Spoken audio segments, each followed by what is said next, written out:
Welcome to JTV academy. இந்த வீடியோவில் 10th polity unit 5ல் இருக்கிற கொஸ்டின்ஸ் பார்க்கலாம். யூனிட் நேம் இந்தியாவின் சர்வதேச உறவுகள்.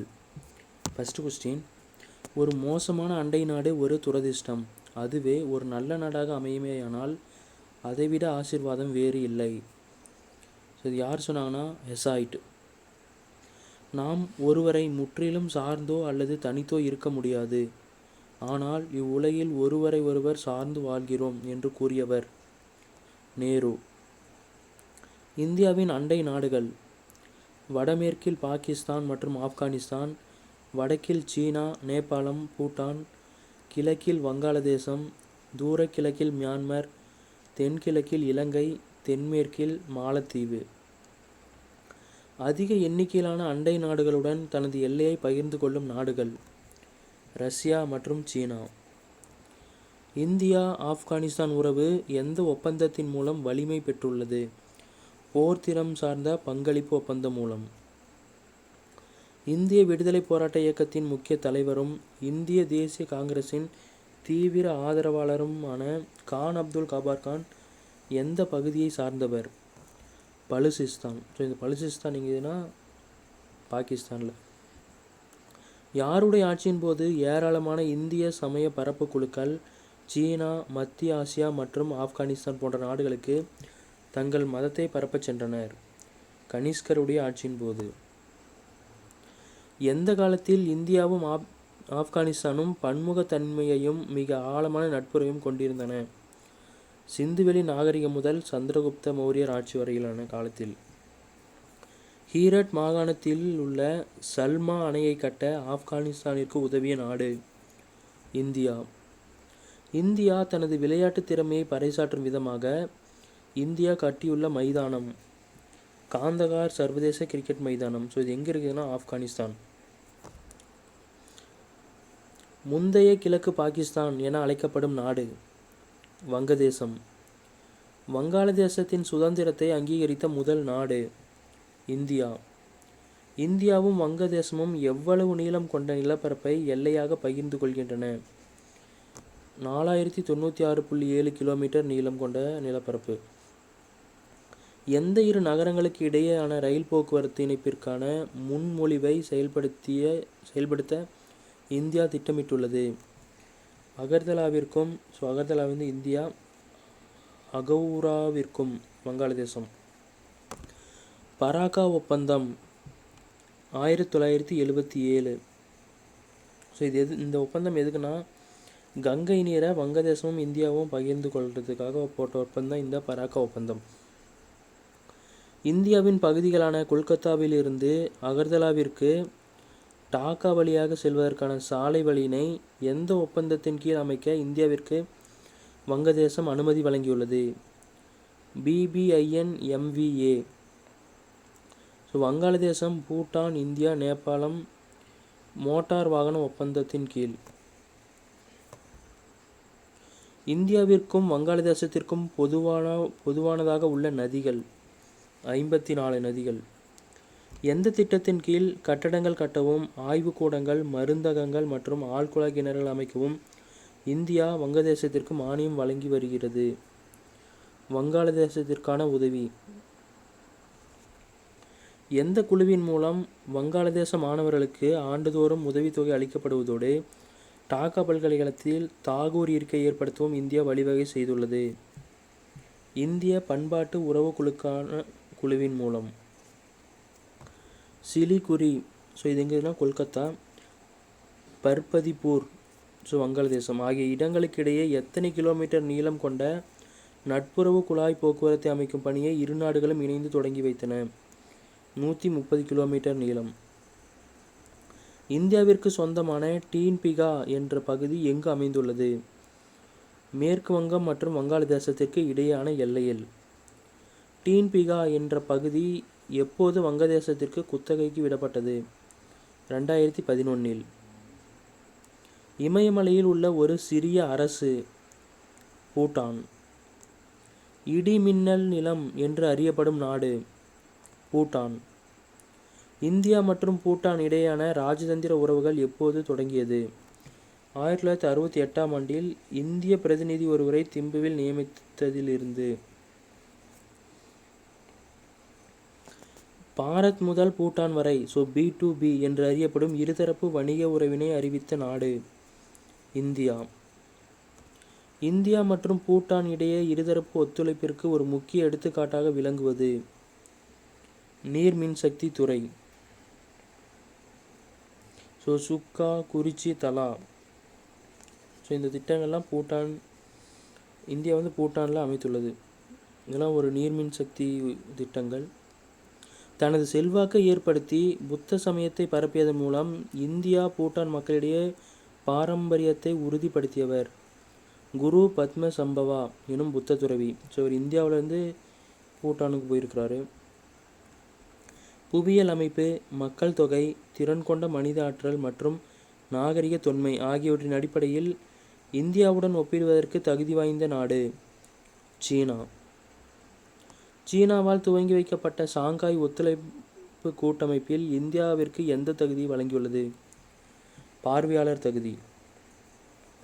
சார்க் அமைப்பில் சீனாவிற்கு வழங்கப்பட்ட தகுதி பார்வையாளர் தகுதி. இந்தியாவிலும் சீனாவிலும் அங்கீகரிக்கப்பட்ட கல்வி நிறுவனங்களில் உயர்கல்வி பயில எத்தனை மாணவர்களுக்கு கல்வி உதவித்தொகை வழங்கப்பட்டு வருகிறது? 25 மாணவர்களுக்கு. இந்தியா, சீனா மற்றும் பூட்டானின் கிழக்கு பகுதி ஆகிய பகுதிகளுக்கு இடையேயான எல்லைக்கோடு மக்மகான் எல்லைக்கோடு. மக்மகான் எல்லைக்கோடு எப்போது தீர்மானிக்கப்பட்டது? 1917ஆம் ஆண்டில் பிரிட்டிஷ் இந்தியா, திபெத் மற்றும் சீனா ஆகிய நாடுகளின் பிரதிநிதிகள் கூட்டத்தில். அந்த கூட்டத்தில் தான் இந்த எல்லைக்கோடு தீர்மானிக்கப்படுகிறது. இந்த மக்மகான் யாருன்னா, இவர் பிரிட்டிஷ் இந்தியாவின் சார்பில் இந்தியாவிற்கான செயலர் தான் இந்த மக்மகான். அதனால் அவருடைய பெயரை வச்சுட்டாங்க.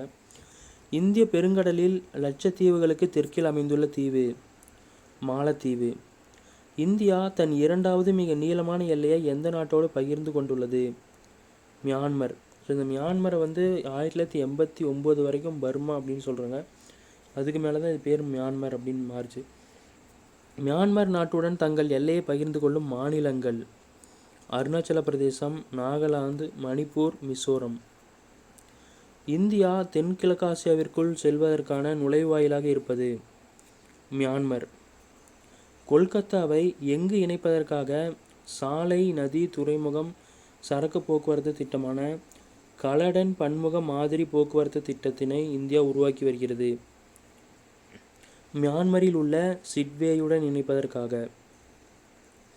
கொல்கத்தாவை மியான்மரில் உள்ள சிட்வே அப்படிங்கிற பகுதியோடு இணைப்பதற்காக ஒரு திட்டத்தை இந்தியா உருவாக்குது. அந்த ஒரு திட்டத்து பேர் என்னன்னா சாலை, நதி, துறைமுகம், சரக்கு போக்குவரத்து. நமது எரிபொருள் தேவைகளான பெட்ரோலியம் மற்றும் இயற்கை எரிவாயு ஆகியவற்றில் முக்கிய பங்குதாரராக உள்ள நாடு மியான்மர். இந்தியாவிற்கும் சீனாவிற்கும் இடையேயான இயற்கையாக அமைந்த இடைப்பட்ட நாடு நேபாளம். நேபாள எல்லையை பகிர்ந்து கொள்கின்ற இந்திய மாநிலங்கள் சிக்கிம், மேற்கு வங்காளம், பீகார், உத்தரப்பிரதேசம், உத்தரகாண்ட். நேபாளத்தின் பெரிய முதலீட்டாளர் இந்தியா. 204 கிலோமீட்டர் நீளமுள்ள மகேந்திர ராஜ் மார்க் எனும் இணைப்பை இந்தியா எதற்காக கட்டியுள்ளது? இந்தியாவையும் காட்மண்டுவையும் இணைப்பதற்காக. நேபாளத்தோட தலைநகர் தான் காட்மண்டு. இந்தியாவையும் காட்மண்டுவையும் இணைப்பதற்காக கட்டப்பட்ட இணைப்பு தான் மகேந்திர ராஜ் மார்க்.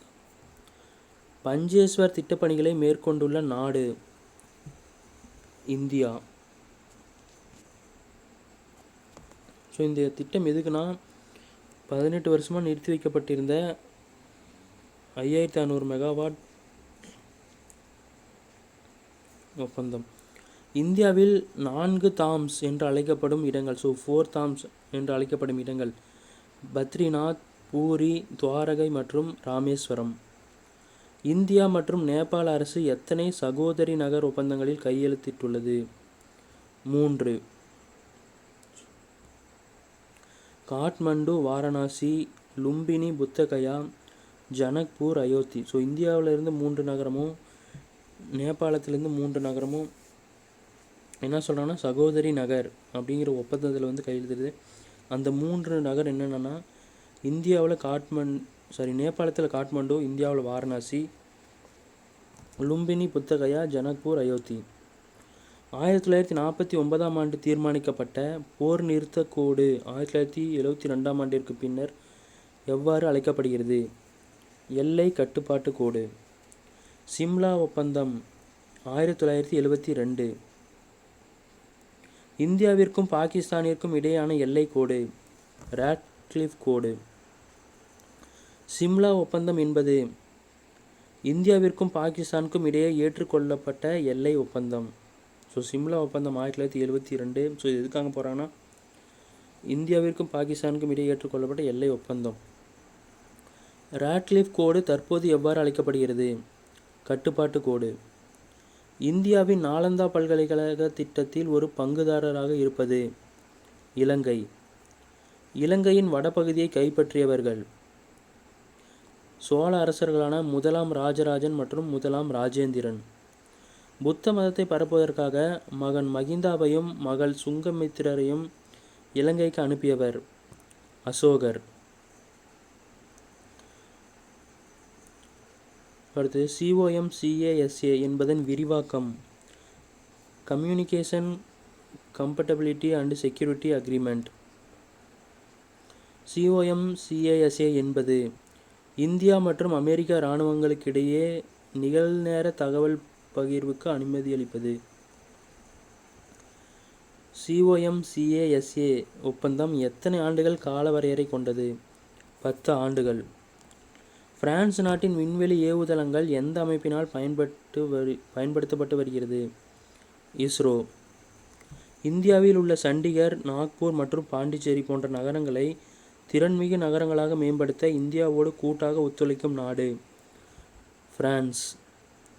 சூரிய சக்தி கூட்டணியை அறிமுகப்படுத்தி கடகரேகை மற்றும் மகர ரேகை ஆகியவற்றிற்கிடையே உள்ள நாடுகளை சூரிய ஆற்றலுக்கான ஒத்துழைப்பில் ஒன்று சேர்க்கின்ற நாடுகள் இந்தியாவும் பிரான்சும். ஆசி இண்டெக்ஸ் கடற்பயிற்சி எந்த 2 நாடுகளுக்கு இடைப்பட்டது? India, Australia. சிங்சென் முறையை இந்தியாவில் அறிமுகப்படுத்த முடிவு செய்த நாடு ஜப்பான்.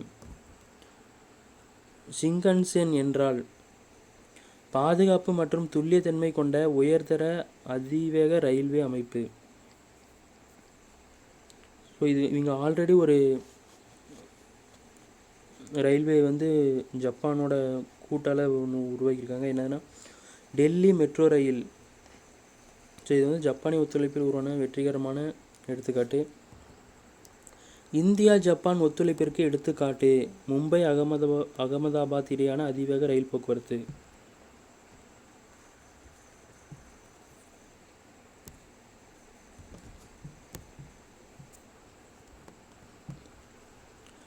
ஜப்பானிய அரசாங்கம் இந்திய குடிமக்களுக்கு இந்திய ரயில்வே துறையில் பணிபுரியும் வகையில் ஜப்பானிய பல்கலைக்கழகத்தில் முதுகலை பட்டப்படிப்பை படிக்க ஆண்டுதோறும் எத்தனை இடங்களை வழங்கி வருகிறது? 20 இடங்கள். குஜராத், கர்நாடகம், ராஜஸ்தான் மற்றும் தமிழ்நாடு ஆகிய 4 மாநிலங்களில் ஜப்பான் இந்தியா உற்பத்தி நிறுவனம் எப்போது ஏற்படுத்தப்பட்டது? 2017. 2 ஜப்பானிய மானியம் மூலமான படிப்புகள் எந்த கல்லூரியில் தொடங்கப்பட்டது? ஆந்திர பிரதேச பொறியியல் கல்லூரியில். மேற்காசியா எந்த நாடுகளை உள்ளடக்கியது? எகிப்து, அரேபிய தீபகற்பம், துருக்கி மற்றும் ஈரான். ஸோ இதெல்லாம் சேர்ந்ததான் மேற்காசியா. சபஹார் ஒப்பந்தம் எனப்படும் முக்கூட்டு ஒப்பந்தம் எந்த நாடுகளுக்கு இடையே ஏற்படுத்தப்பட்டுள்ளது? India, Afghanistan, Iran. சபஹார் ஒப்பந்தம் என்பது சபஹார் துறைமுகத்தை பயன்படுத்தி 3 நாடுகளிலும் போக்குவரத்து வழித்தடங்களை ஏற்படுத்த வழிவகை செய்ய. உலகில் மிக பழமையான கடல் வர்த்தக பாதைகளில் ஒன்று எதுவரை அமைக்கப்பட்டுள்ளது? சுமேரியாவிலிருந்து பஹ்ரைன் வழியாக மெலுக்கா என்று அழைக்கப்படும் சிந்துவெளி நாகரிகம் வரை. ஸோ இதுதான் உலகின் பழமையான கடல் வர்த்தக பாதைகளில் ஒன்று. இடைக்காலத்தில் இந்தியர்களின் மருத்துவம், கணிதம் மற்றும் வானியல் திறமைகளை அரேபிய மற்றும் ஈரானிய அறிஞர்கள் பெரிதும் மதித்ததோடு இறுதியில் அவர்களது அறிவுசார் பாரம்பரியத்தின் பகுதியாகவும் ஆனது என்று குறிப்பிட்டவர் எம்எஸ் அக்வானி. பிரிக்ஸின் உறுப்பு நாடுகள் பிரேசில், ரஷ்யா, இந்தியா, சீனா மற்றும் தென்னாப்பிரிக்கா. பிரிக்ஸ் அமைப்பின் தலைமையகம் ஷாங்காய், சீனா. பிரிக்ஸ் எதற்காக உருவாக்கப்பட்டது? உறுப்பு நாடுகளுக்கிடையே பொருளாதார வளர்ச்சி திட்டங்களை நிறைவேற்றவும் சொந்த மற்றும் சுயமாக நிரூபிக்கும் விதமாக இக்கூட்டமைப்பு உருவாக்கப்பட்டது. பிரிக்ஸ் என்ற சொல் யாரால் உருவாக்கப்பட்டது? ஜிம் ஓ நெய். பிரேசில், ரஷ்யா, இந்தியா, சீனா ஆகிய நாடுகள் 2050ஆம் ஆண்டு வாக்கில் 6 தொழில் மயமாக்கப்பட்ட நாடுகளை விட டாலர் மதிப்பில் பெரிய நாடுகளாக உருவாகும் என்றும் கடந்த 300 ஆண்டுகளின் அதிகார போக்கு முற்றிலும் மாறுபடும் என்று ஊகித்தவர் ஜிம் ஓ நெயில். புதிய மேம்பாட்டு வங்கி என்பது அதாவது என்டிபி, நியூ டெவலப்மெண்ட் பேங்க், பலதுறை வளர்ச்சி வங்கி. இது எதுக்குன்னா அடிப்படை கட்டமைப்பு திட்டங்களுக்கு கடன் வழங்குவது இதன் முக்கிய செயல். அவசர கால நிதி ஒதுக்கீடு ஏற்பாடு, நாணய விவகாரங்கள் உள்ளிட்ட உலக அளவிலான பண நெருக்கடியில் இருந்து பாதுகாத்திட அடிப்படை திட்டம் வழங்க வழிவகை செய்யும் அமைப்பு புதிய மேம்பாட்டு வங்கி. எந்த மாநாட்டில் பிரிக்ஸ் நாடுகளின் அமைச்சர்கள் பணம் செலுத்தும் முறை தொடர்பான ஆலோசனைகளை தொடங்கினர்? 2015ஆம் ஆண்டு நடைபெற்ற பிரிக்ஸ் மாநாட்டில். உலகளாவிய வங்கிகளுக்கு இடையான நிதி செய்தி பரிமாற்ற அமைப்பிற்கு மாற்றாக இருப்பது பிரிக்ஸ் பண செலுத்தும் திட்டம்.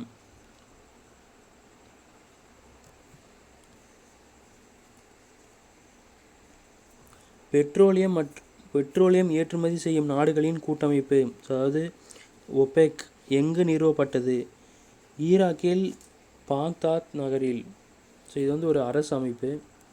ஒபெக்கின் தலைமையகம் ஆஸ்திரியாவின் வியன்னா. ஒபெக் நிறுவன உறுப்பினர்கள் Iran, Iraq, Kuwait, Saudi Arabia மற்றும் வெனிசுலா. ஒபெக் இலைச்சினையை வடிவமைத்தவர் ஆஸ்திரிய வடிவமைப்பாளர் ஸ்வோபோடா. 1969ஆம் ஆண்டில் நடைபெற்ற ஒரு சர்வதேச வடிவமைப்பு போட்டியின் போது அந்த போட்டியில் தான் இவர் வடிவமைச்சிருப்பார். இவருக்கு தான் ஃபஸ்ட்டு ப்ரைஸ் கிடைச்சிருக்கும். ஒபெக் அமைப்பில் எத்தனை வகையான உறுப்பினர்கள் உள்ளன? 3. நிறுவன உறுப்பினர்கள், குழு உறுப்பினர்கள், இணை உறுப்பினர்கள். ஒபெக் அமைப்பில் எத்தனை உறுப்பினர்கள் உள்ளன? 15. எத்தனை வகையான உறுப்பினர்கள்னா 3, எத்தனை உறுப்பினர்கள்னா 15. தென் அமெரிக்காவில் 2, மத்திய கிழக்கில் 6, ஆப்பிரிக்காவில் 7. கச்சா எண்ணெய் ஏற்றுமதி செய்யும் மற்றும் அமைப்பின் நோக்கங்களை பகிர்ந்து கொள்ளும் எந்த ஒரு நாடும் ஒபெக் அமைப்பில் உறுப்பினர் ஆகலாம். ஒபெக் நாடுகளிலிருந்து இந்தியா இறக்குமதி செய்யும் அளவு 86% கச்சா எண்ணெய், 70% இயற்கை எரிவாயு, 95% சமையல் எரிவாயு. IBSA இன் உறுப்பு நாடுகள் இந்தியா, பிரேசில், தென்னாப்பிரிக்கா. இதோட நோக்கம் என்னதுன்னா வேளாண், கல்வி, ஆற்றல், வர்த்தகம், கலாச்சாரம் மற்றும் பாதுகாப்பில் கவனம் செலுத்துவது. BCIM இன் உறுப்பு நாடுகள் வங்கதேசம், சீனா, இந்தியா, மியான்மர். இது எதுக்குன்னா இயற்கை பேரழிவுகள் மற்றும் தரவு மீறல்கள் போன்ற அச்சுறுத்தல்களை சமாளிக்கவும் வணிக நலன் பாதுகாப்பிற்கும். MGC மீகாங் கங்கா ஒத்துழைப்பின் உறுப்பு நாடுகள் இந்தியா, கம்போடியா, லாவோஸ் மக்கள் ஜனநாயக குடியரசு, மியான்மர், தாய்லாந்து, வியட்நாம். இந்த அமைப்பு எதுக்கு உருவாக்கினாங்கன்னா காங்கா மீகாங் தாழ்நிலத்தில் தேவையான உட்கட்டமைப்பு வசதி உருவாக்க. பிம்ஸ்டெக்கின் உறுப்பு நாடுகள் வங்கதேசம், இந்தியா, மியான்மர், இலங்கை, தாய்லாந்து, பூட்டான் மற்றும் நேபாளம். இந்த பிம்ஸ்டெக் எதுக்கு உருவாக்கினாங்கன்னா தொழில்நுட்ப பொருளாதார ஒத்துழைப்பு, சர்வதேச வர்த்தகம் மற்றும் வெளிநாட்டு நேரடி முதலீடு ஆகியவற்றை வலுப்படுத்தும் மேம்படுத்தவும். RCEP இன் உறுப்பு நாடுகள் Australia, Brunei, Cambodia, China, India, Indonesia, Japan, Korea, Laos, Malaysia, Myanmar, New Zealand, Singapore, Philippines, Thailand, Vietnam. EAS இன் உறுப்பு நாடுகள் 10 ஆசிய நாடுகள் மற்றும் அமெரிக்க ஐக்கிய நாடுகள், சீனா, இந்தியா, ஜப்பான் உட்பட முக்கிய 8 நாடுகள். GCC இன் உறுப்பு நாடுகள் Bahrain, Kuwait, Oman, Qatar, Saudi Arabia, ஐக்கிய அரபு நாடு, இந்தியா. BBIN இன் உறுப்பு நாடுகள் வங்கதேசம், பூட்டான், இந்தியா, நேபாளம். சாங்காய் ஒத்துழைப்பின் நிறுவனம் உறுப்பினர்கள் India, Kazakhstan, Kyrgyzstan, Pakistan, Russia, Tajikistan மற்றும் உஸ்பெகிஸ்தான்.